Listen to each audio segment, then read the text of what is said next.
1964. Ayan, no? Half penny. Half penny siya. So, ayan siya guys. Si Harry. Tapos ito naman. Ito guys, kilala nyo to. 1965, no? Half penny din siya. Yan yung set 1 natin. Tapos si Ron. 1966 ba to? 1965 din ata. 1965. So, ayan guys. Half penny siya. 64 to 65 yung unang set natin.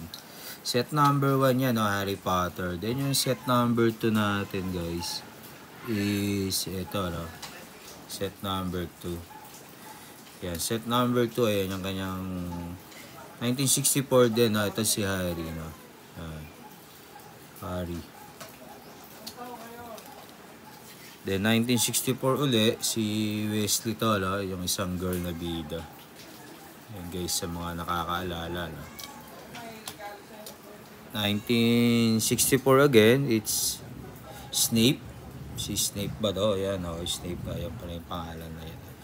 1964, ayan, oh. Kaya magtataka kayo, bakit yung colorized parang lukot?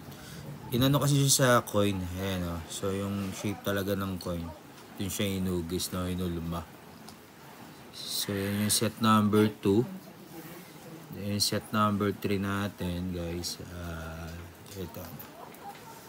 Set number 3.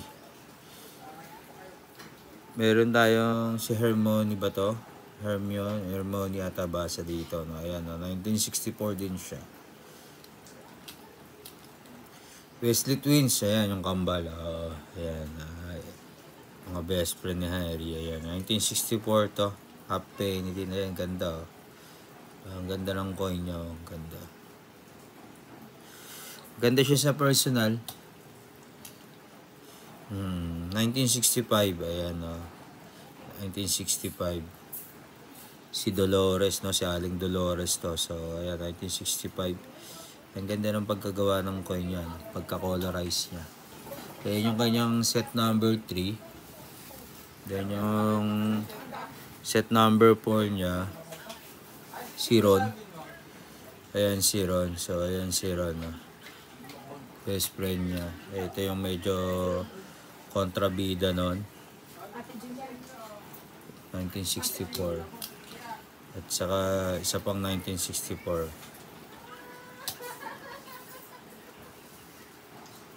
So, may isang set pa dito. Sirius Black. 1964 din po ito. Then, si Bella, no? Bella ay isa sa mga kaibigan ni Sirius Black to, kung di ako nagkakamali. So, per set nito, 3 coin po ito. Pero wala yung coin na, set na 6 out of 6. 6 of 6 na. So, yun yung hinahanap pa natin. Coin 6 of 6. Sa ngayon, 1 of 5, guys, no? Pero mahirap kasing makulit to, no? Problem nito, hindi ka na makabili kasi out of stock na. So, ayan. Sana makita natin. Thank you everyone and God bless po.